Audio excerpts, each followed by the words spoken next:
To get a lot more of the political noise, let's get a bit more on the economic side. Let's check in with the Economic and Recovery Growth Plan. Of course, so much discussion right now about the social investment program, from farmers' money to traders' money, and what goes on to the folks at the bottom of the pyramid. But let's talk about this live from our Abuja studios. We're getting Obinnaya Uruakpa, who is a team leader CEO at Grand Renaissance International, to talk to us this morning. I'm trying to get that right. Yes, thank you very much. And I like that smile to start the conversation. So let's focus on the Focus Labs. And I'm sure in what you've done, you've tracked this so well. How does the Focus Labs and how it was breaking into various economic subsets, manufacturing, aviation, logistics, agriculture, and all that. What's your take on it first?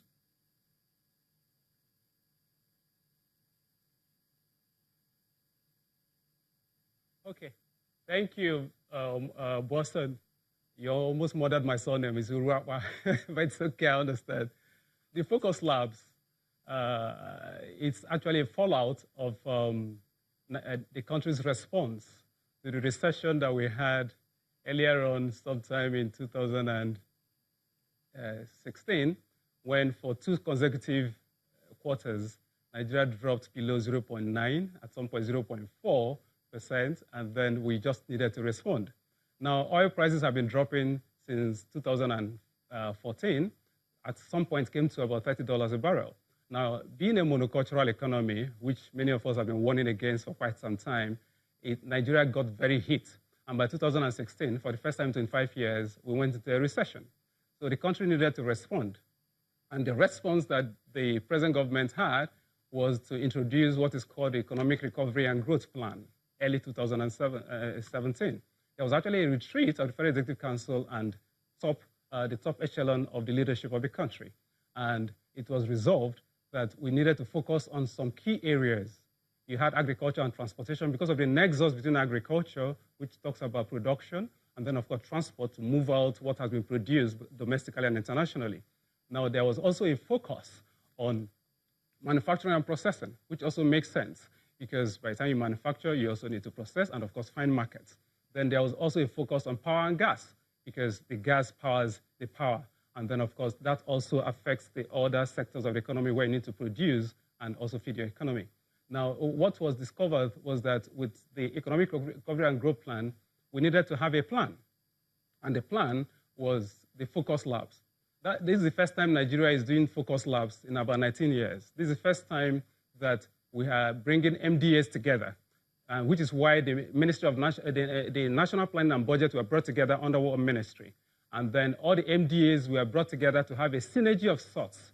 And then if you remember, the Vice President, then Acting President, had signed into law the Ease of Doing Business Act, Executive Order. And the whole idea is to make it easy for persons like us who are entrepreneurs, who are MSME operators, who are operating at different levels of the economy, to be able to do things in Nigeria and remove bottlenecks. Now, so the whole idea about the Focus Labs is to bring stakeholders in different sectors to ask questions within the room, to have a handshake between the private and the public sector, to ask questions about why certain things had not been happening. So for about a period of 6 weeks in a Focus Lab, which we borrowed from Malaysia, you have had it happen in South Africa and Oman, but this is the first time we're practicing it. So within 6 weeks, there was interaction between the private sector and the public sector. You had ministers at the very top level of administration in Nigeria sit within a room with persons from the private sector to hear the private sector out about what they needed to be able to achieve their set goals and objectives. Now, the whole focus is that by 2020, this medium-term plan, which started from 2017, focusing on ending at 2020, would have generated about 50 million jobs. Now, with focus on agriculture, a few quick wins are beginning to be achieved, whereby you now have a removal of duty on importation of tractors. Now, in the course of the Focus Labs, it was realized that some companies that needed to or desired to import tractors from abroad were able now to identify local producers of tractors, and they were able to solve their problem.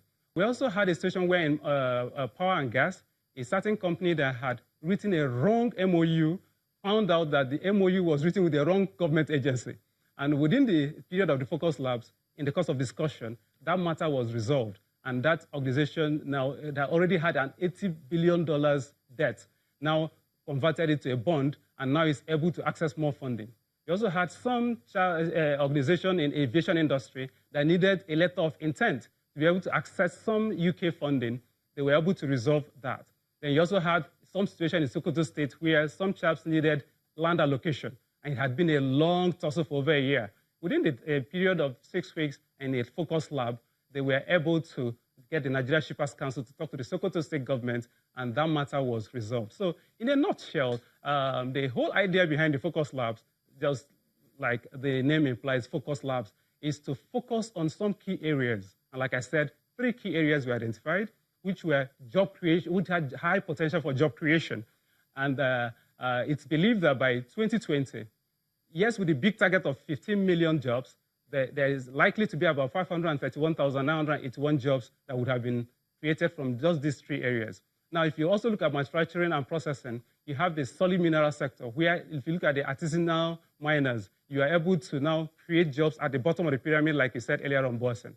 So at this point, I'll leave it to you to ask the next question. I think the whole idea of the ERGP Focus Labs is to focus on some areas and begin to have quick wins and have successes. But there are challenges and prospects. And thank you, Obinnaya, for giving us the background, which means that the Focus Labs, of course, when it was launched by the Vice President, quite a lot of work had been going on behind closed doors, which some of us in the public may not be aware of, but engaging with you folks in the private sector. So out of these labs, which one do you think stands out as what you call the low-hanging fruits, as it were, that we can quickly ramp up on despite all the various challenges the country currently have, whether the reduced foreign direct investment or a number of other pressures that we have, locally speaking?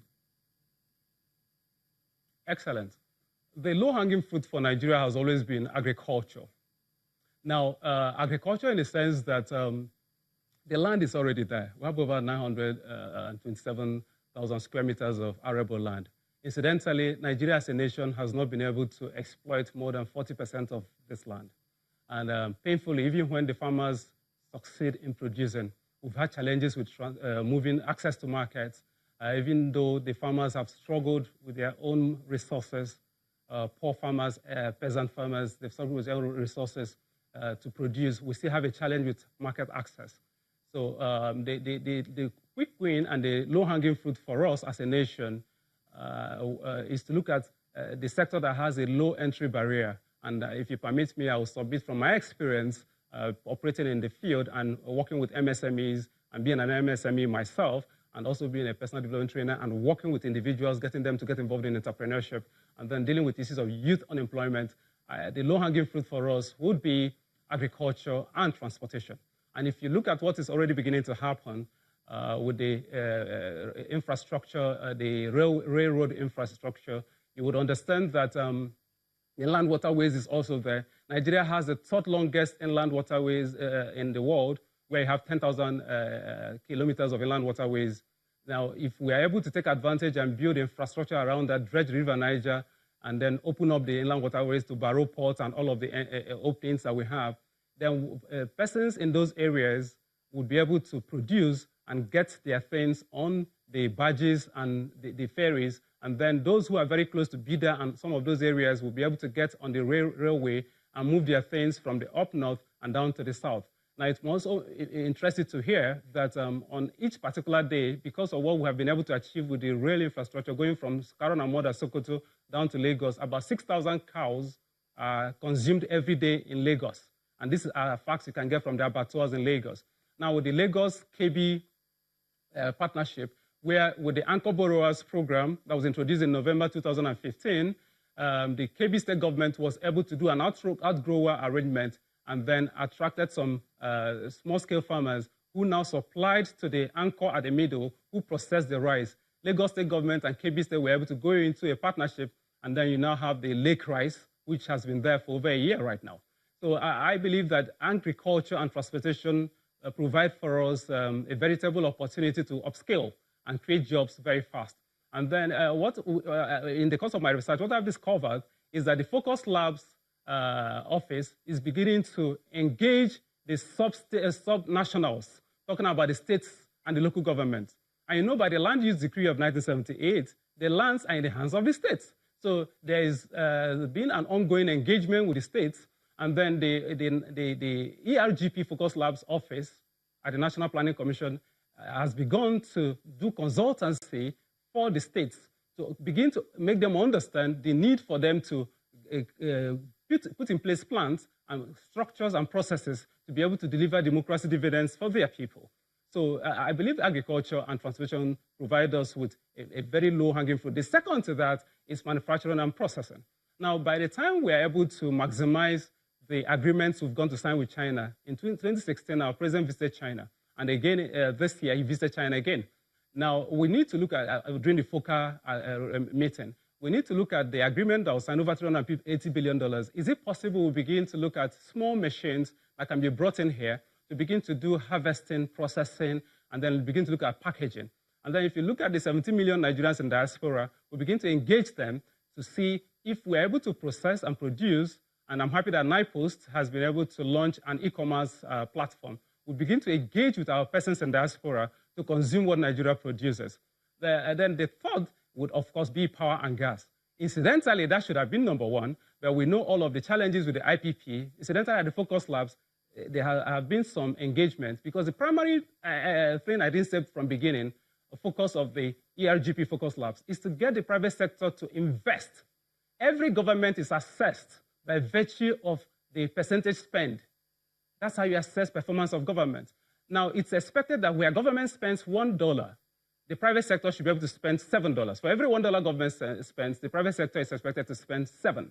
Now, so the whole focus is to unlock private sector investment in these different sectors. So for the power and gas sector, there's every need for us to begin to invest in independent power projects. We need to look at our power purchase agreements. And what I'm excited about is the fact that you now have ministers who are now sitting on top these focus labs and having meetings with directors at the different levels, and then you have the private sector engaging with them. So we're able to now have the vice president at the very top level of the governance system of this ERGP, able to now take direct decisions, and then, of course, the vice president reports in conjunction with the Minister for National Planning to the Federal Executive Council, and then we're able to take quick decisions so that we can move faster. I think we're in a relative state of emergency, and I think the ERGP Focus Labs provides us an opportunity for us to begin to touch very key areas that can help us achieve the target of 50 million jobs. Incidentally, from my research, the target is to achieve foreign investment coupled with some private sector investment of about $25 billion